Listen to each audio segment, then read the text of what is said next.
Hello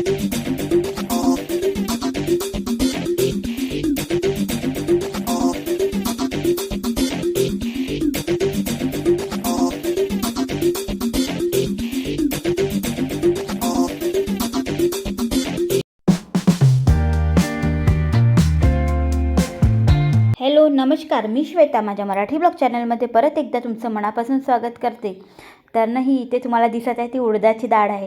ही डाळ ना मी 4-5 तास अगोदरच भिजत घातली होती, कारण की नव्या खूप मागे लागली होती की मम्मी मला सांबार वडा खायचा आहे म्हणून. तर म्हटलं ठीक आहे चल, 1.5-2 ग्लासच एवढंच टाकलेली होती.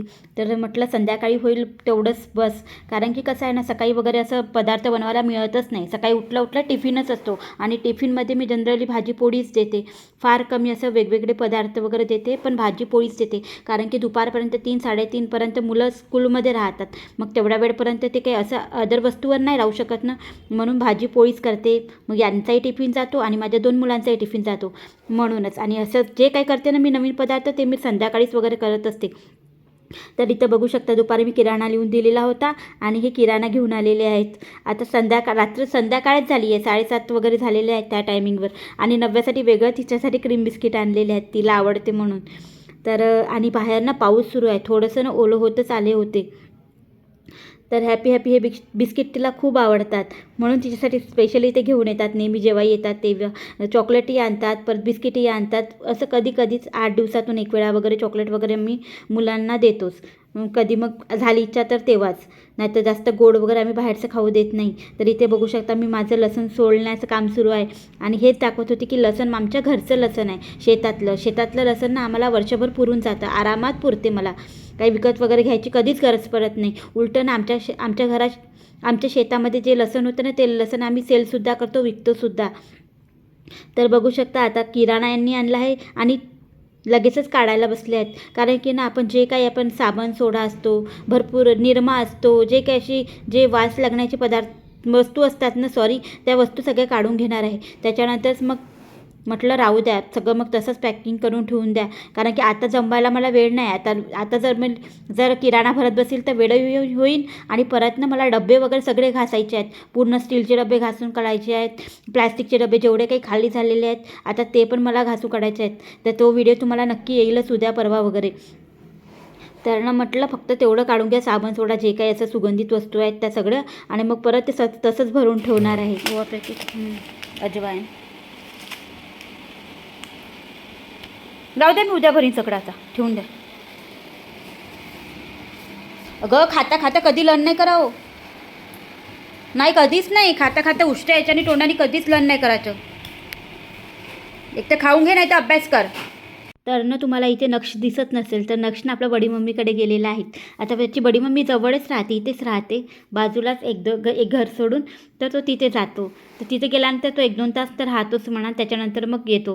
तर तिकडे गेला आहे तर तेवढ्या वेळात हिचा अभ्यास सुरू आहे आणि तो आल्यानंतर मग त्याचाही अभ्यास घ्यायचा आहे. रोज हिला 1 तास घरी अभ्यास करायचा म्हणजे करायचा, अशी आम्ही सवयच लावून ठेवलेली आहे.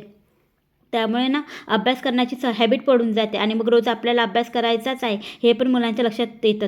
तर चला मग आता डाळ वगैरे मी 1 घंटा अगोदर तुमच्यासमोर भिजत घातली. त्यानंतर म्हटलं चला थोडा वेळ रेस्ट करू द्या, आणि त्याच्यानंतर छान असं मी खूप वेळपर्यंत असं फेटून घेतलेलं आहे. ते फेटल्यामुळे ना छान असा फ्लफीपणा येतो म्हणून. आणि आपण जे काही उडदाच्या डाळीचे वडे मग जेव्हा तेलामध्ये सोडतो ना तर छान असे फुगून जातात, त्यामुळे ना आपल्याला सोडा वगैरे काहीही घालायची गरज पडत नाही आणि छान असे वडे होतात.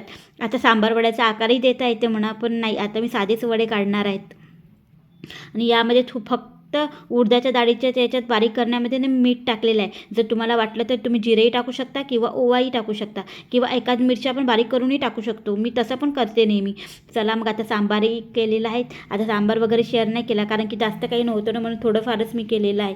रात्री पण होईल एवढंच केलेलं आहे आणि सकाळचं थोडंफार शिल्लक पण आहे त्यामुळे. तर चला आता नाही, गहू आमच्या शेतातून आले होते. हे गहूसुद्धा आम्हाला आमच्या शेतातूनच येतात आणि वर्षभर पुरतात.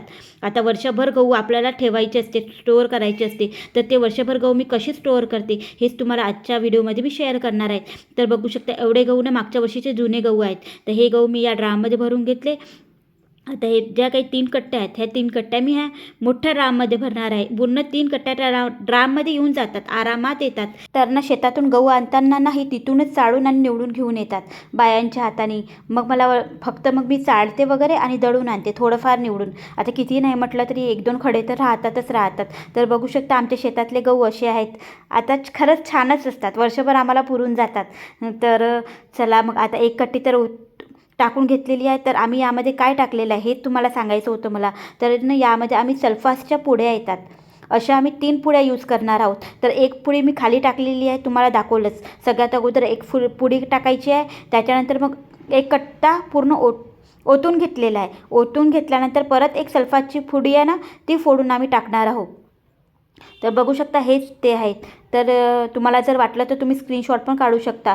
तर याला सल्फासच असं म्हणतात. आम्ही हरवर्षी हेच टाकतो आणि त्यामुळे ना एक सोंडा की एक किडा काहीच नाही लागत.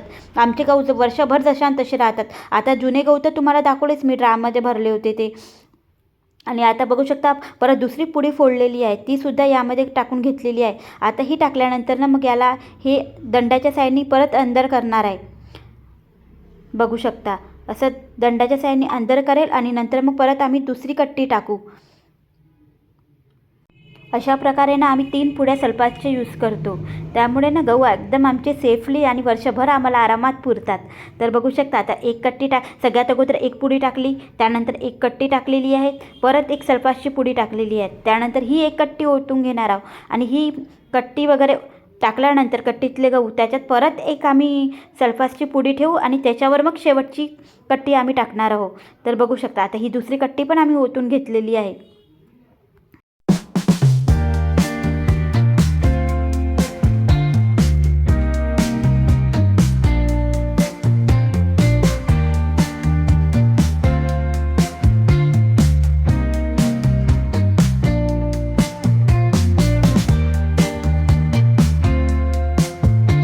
आता ना या कट्टीतला थोडासा गहू असलेला आहे, कारण की अगोदरच आम्ही थोडासा गहू टाकलेला होता, तुम्ही बघितलं असेल. नाहीतर पूर्ण 3 कट्टीची ही कोटी आहे.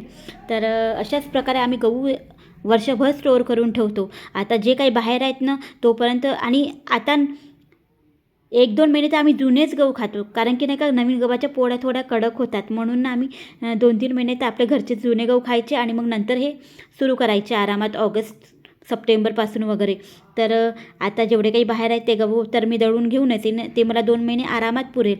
त्याच्यानंतर मग हे ज्या बोऱ्या आहेत ना, ज्याच्यामध्ये गहू आलेले आहेत त्या सगळ्या बोऱ्यावरती छान अशा झाकून घेतलेल्या आहेत, 2-3ही बोऱ्या. तर बस अशाच प्रकारे आम्ही आमचे गहू स्टोअर करतो आणि वर्षभर चालवतो आरामात. त्यानंतर ना मग छान असं मी जी काही चादर आहे ना ती गुंडाळून घेतली व्यवस्थित आणि त्यानंतर जुने गव्हाची जो ड्राम आहे तो वरती ठेवून दिला अशाच प्रकारे. आणि तुम्हाला बाजूला जो निळा ड्राम दिसत आहे ना, त्या ड्राममध्ये माझे वर्षभर तांदूळ स्टोअर असतात, वर्षभराचे तांदूळ. असं वर्षभराचे धान्य आम्ही भरून ठेवते. चला मग मी इथेच व्हिडिओ साईन करते. बाय.